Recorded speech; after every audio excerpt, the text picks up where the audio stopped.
Hi, welcome to PSR studies. ఈరోజు Telangana EAMCET convener కోట కింద మొత్తం ఎన్ని సీట్లు ఉన్నాయి, లాస్ట్ ఇయర్ ఎన్ని సీట్లు ఫిల్ అయ్యాయి, పూర్తి వివరాలు తెలుసుకుందాం. అదేవిధంగా సిఎస్సి సీట్లు పెంచాలని కాలేజీ యాజమాన్యాలు వచ్చేసి అధికారులను కోరడం జరుగుతుంది. అసలు సిఎస్సి సీట్లు పెంచుతారా లేదా, పూర్తి వివరాలు తెలుసుకుందాం. వీడియో చూసిన వాళ్ళు తప్పకుండా వీడియో లైక్ చేయండి, ఛానల్ని సబ్స్క్రైబ్ చేసుకోండి. లాస్ట్ ఇయర్ మనకు కౌన్సిలింగ్లో మొత్తం వచ్చేసి 1,22,000 సీట్లు ఉన్నాయి. అందులో కౌన్సిలింగ్లో పెట్టిన సీటు 82,000. ఏ కాలేజ్లో అయినా 70% సీట్లేమో కౌన్సిలింగ్లో పెడతారు, 30% సీటు మేనేజ్మెంట్ అమ్ముకుంటారనమాట. సో 1,22,000లో 82,000 వచ్చేసి మేనేజ్మెంట్ కింద పెట్టారు.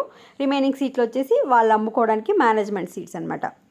మనం గత 5-6 సంవత్సరాలుగా పరిశీలిస్తే ఫర్ ఎగ్జాంపుల్ 2023లో చూపిస్తే మీకు 82,702 సీట్లు ఉంటే 70,689 సీట్లు మాత్రమే ఫిల్ అయ్యాయి. అంటే దాదాపుగా 12,000 సీట్లు అయితే మిగిలిపోవడం జరిగింది. సో ప్రతి ఒక్కరికి మీకు సీట్ వస్తుంది, బట్ మీరు వెబ్ ఆప్షన్స్ పెట్టుకోండి. మీ ర్యాంకు ప్రకారం ఏ కాలేజ్లో వస్తుంది, ర్యాంక్ వర్సెస్ కాలేజీ చెక్ చేసుకున్న తర్వాత మేము పెట్టుకుంటే మీకు ఫస్ట్ ఫేజ్లోనే సీట్ రావడం జరుగుతుంది. అయితే ఇప్పుడు వచ్చిన ప్రాబ్లం ఏంటంటే కాలేజెస్ వచ్చేసి సిఎస్సి సీట్లు పెంచాలని గవర్నమెంట్ మీద ఒత్తిడి చేయడం జరుగుతుంది. డిమాండ్ లేని కోర్సులు అంటే సివిల్, మెకానికల్, త్రిబుల్ ఎవరు తీసుకోవట్లేదు కదా, కావాలనుకుంటే ఆ సీట్లు తగ్గించుకొని సిఎస్సి సీట్లు పెంచమని అడుగుతుంది. బట్ ఈ విధంగా సిఎస్సి సీట్లు పెంచితే గవర్నమెంట్ మీద ఫీజు రియంబర్స్మెంట్ భారం అధికంగా అవుతుంది కనుక సిఎస్సి సీట్లు పెంచకుండా ఆలోచిస్తున్నారన్నమాట గవర్నమెంట్.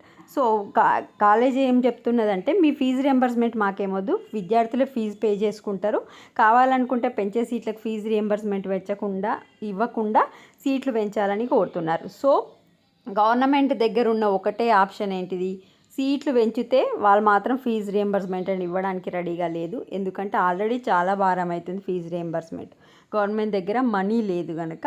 సో ఒకవేళ సీట్లు పెంచితే విద్యార్థులే ఫీజు కట్టుకునేటాగా ఒక ఆప్షన్, లేకపోతే సీట్లు పెంచారు. ఇప్పటివరకు ఉన్న సిఎస్సి సీట్లే దాదాపుగా 1,00,000 సీట్లు ఉన్నాయి.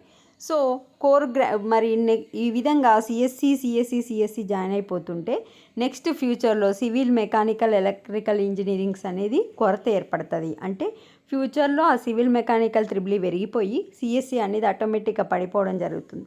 ఎందుకంటే ఇంతగానం లాస్ట్ 5 to 6 ఇయర్స్ నుంచి ఇలా ఓన్లీ సిఎస్సి తీసుకుంటే మిగిలిన బ్రాంచ్ స్టూడెంట్స్ అనేది కొరత ఏర్పడుతుంది.